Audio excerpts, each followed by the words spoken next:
Hi and welcome to another episode. What we've got here is basically bits of software that I've got kicking around, and I do want to get around to using them one day, but I just haven't. What we've got here though is STOS, the game creator. For a while it did actually come free with the Atari ST, but that was a bit later. It was created by Mandarin Software. It was French based as far as I remember. There's been a fair bit on the internet at the moment of different videos of interviews and things with the guy that actually developed it. And the whole idea was that to make it easier for people to actually create their own games and bits of software for the Atari ST. Now, obviously it says all this on the back, but wait until you see the manual for it. As far as I can tell, it came with 3 discs, at least that's how many I've got.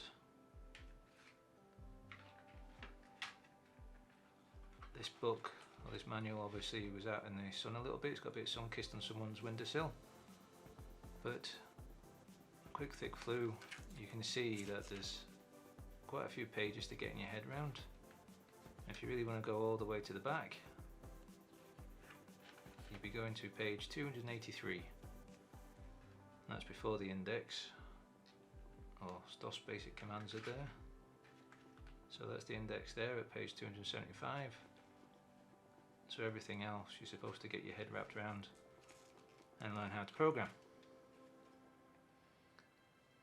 I don't think that's probably in date anymore, but that's a bit of a shame.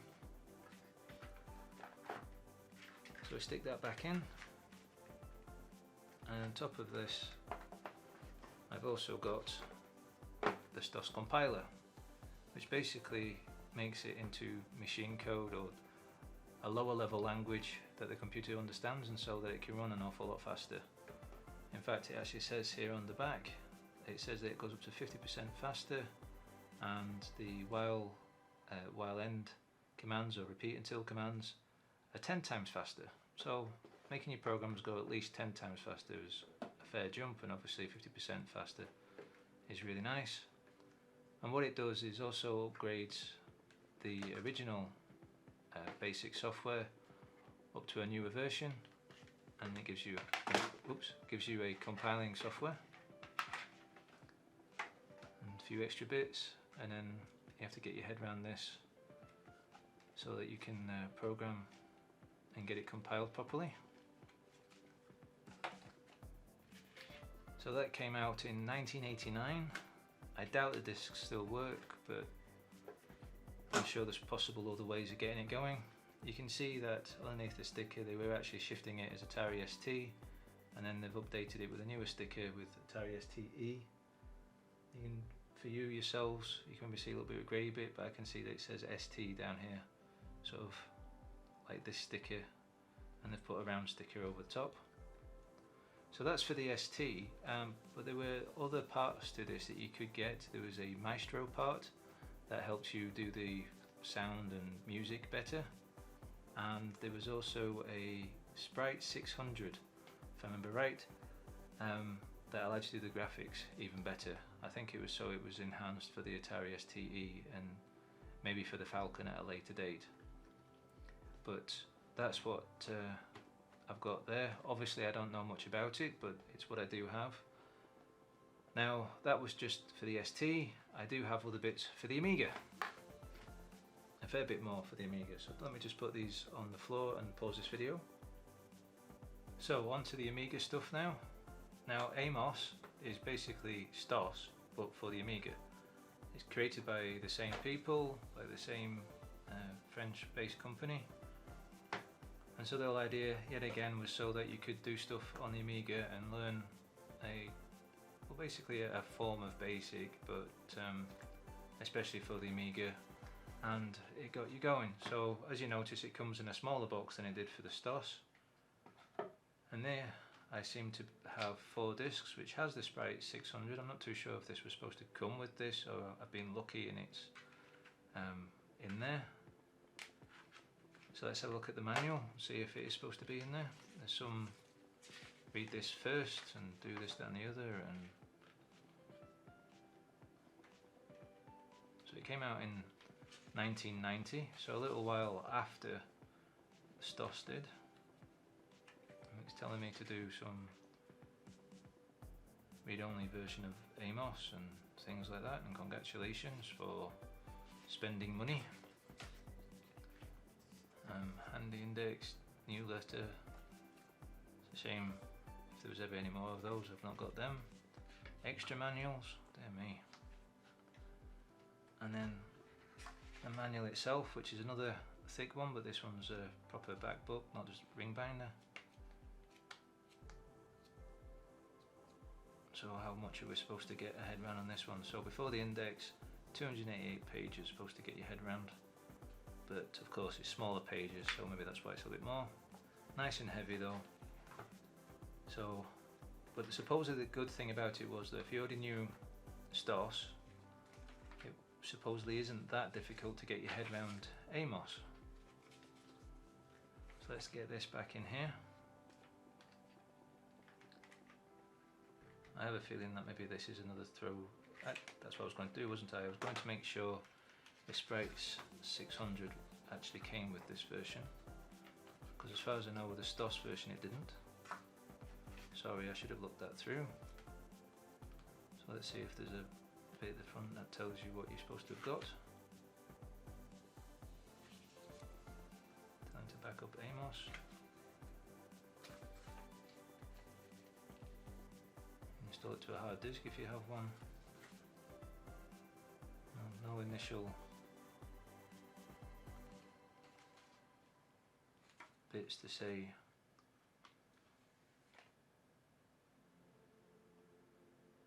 which discs you're supposed to have and what. But let's put that back in there.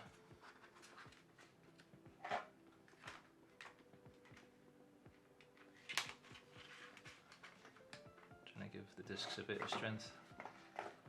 Resting them like that. And then a little while later what they did was Mandarin software seemed to get overtaken by Europress software, and then came out with huge boxes again, and then again it was supposed to get your head around how to program for the Amiga, but in a more easy way this time. So it's a bit of a cutback version. But funnily enough, comes with even more discs, and then it goes back to being the ringed manual. An awful lot to get your head around. Oh, we're going to pages 400 or so now. So it's up to the glossary, but up to the index, we 413 pages. So for a cutback version, there's more pages, but it does seem that the text is a bit bigger, and there's these bits down the side. Oh, seems to be an animation, a flickbook animation there.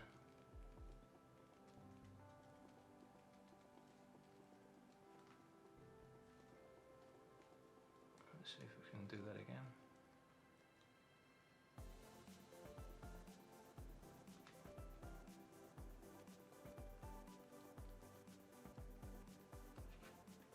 Oh, last few pages. I couldn't do it. There we go. Lots of discs.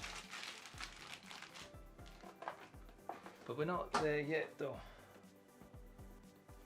Then they brought out AMOS 3D. So you could do 3D stuff on your Amiga, which I'm not so sure if it's a version that came out for that for STOS. I seem to have got backed up discs instead of the real thing. It's a bit of a shame, so obviously I need to find them at some point.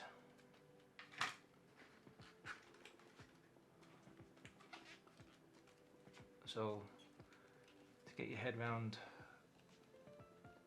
how to do 3D stuff. Boy, if I ever take this up, it's sure going to give me a headache. Let's have a look at the back of the box.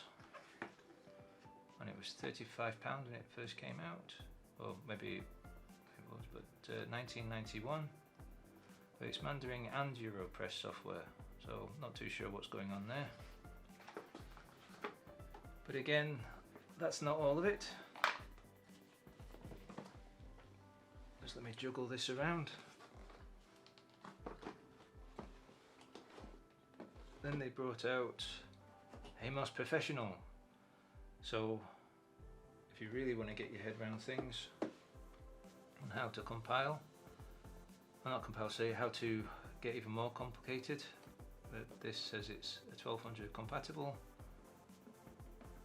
So what we've got in here, more discs, more manuals, still using the Europress name,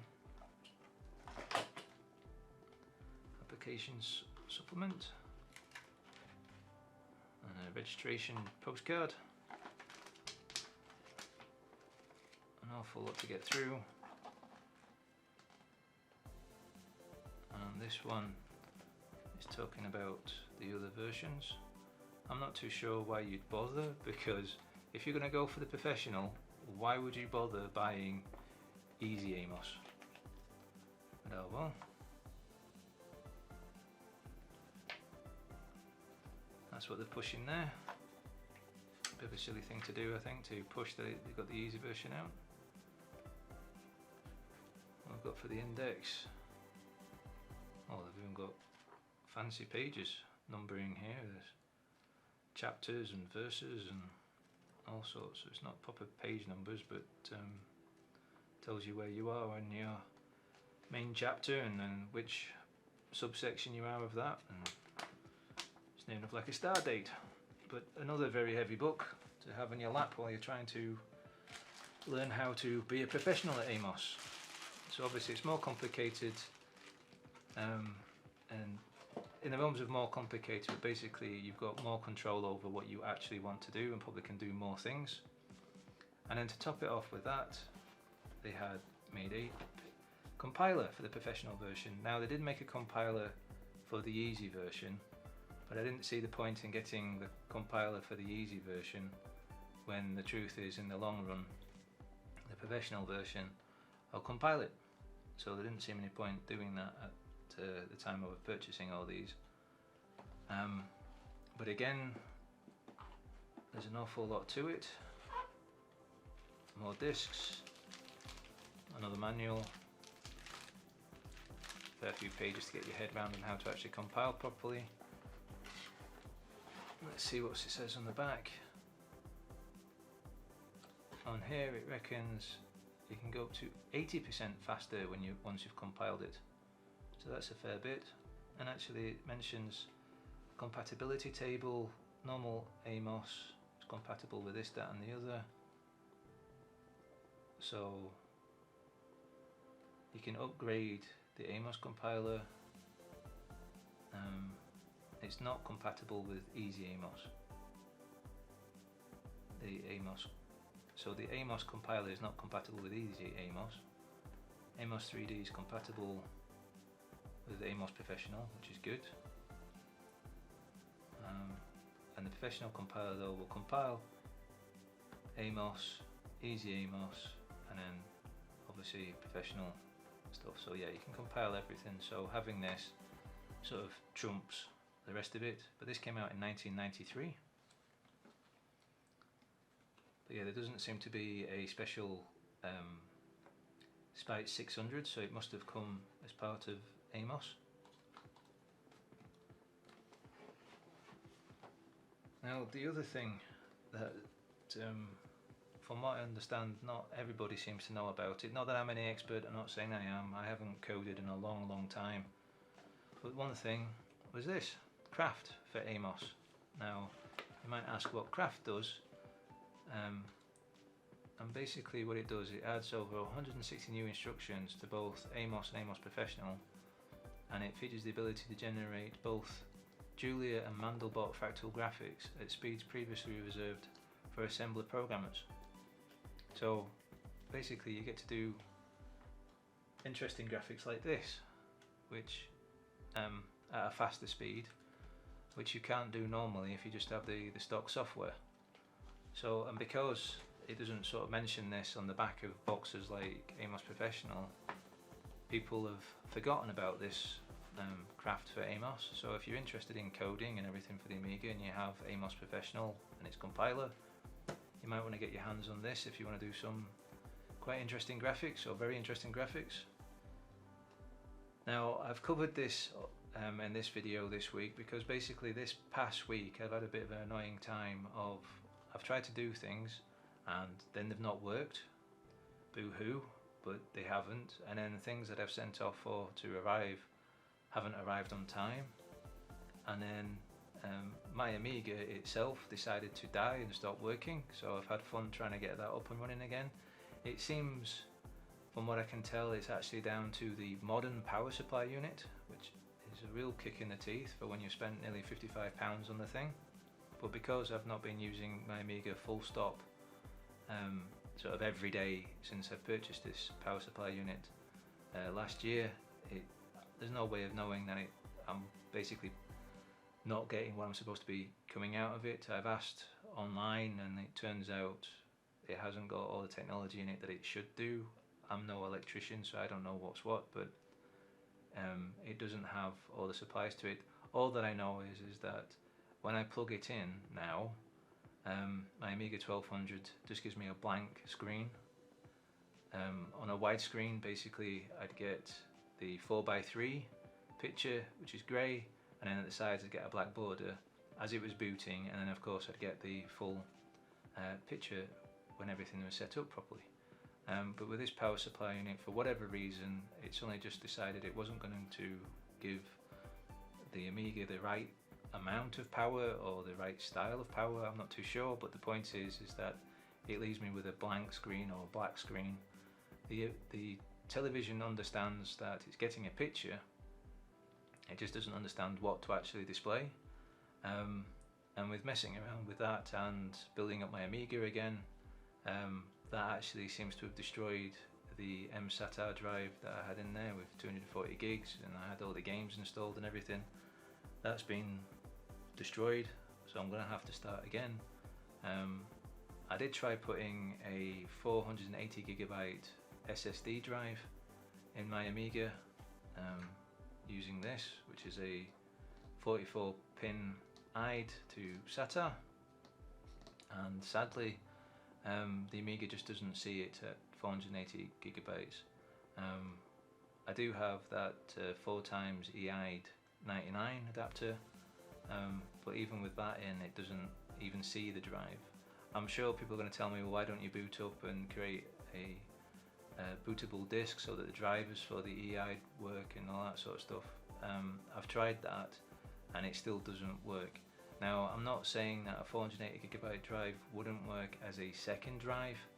It just appears with that stock building, it doesn't want to do it. That fast ATA interface that some people have, which costs about £100, I'm sure that probably gets things going. I have no idea. I say sure. I'm guessing it will do, because on the website it does say it will support up to 2 terabytes. And the other thing is, with that, it sits above different chips within the Amiga, not just at the IDE interface. It actually sits on some of the chips and makes it believe other things. So there's a chance that may well work, but I'm not going to be dishing out another £100 just to buy that interface so that I can have a 400GB SSD drive. I'm just not going to be doing that, especially since I'm basically trying to save up and wait for the Vampire 4 card to come out. And with that, I'll be able to have an SSD in it, not an SSD, a micro SD card in it anyway, I'm assuming, and then have this as a second drive. But as I said before, I had an SATA drive at 240 gigs, and that was big anyway. So what I've done is sent off another 240GB SSD drive, and hopefully I can get that up and running on this, and I'll create a video on that, how to get that going, because it does appear that some people are interested and find it amazing that I actually had an SATA 240GB drive going on it. I realise I've rambled, but I've had a bit of a week. As always, happy gaming!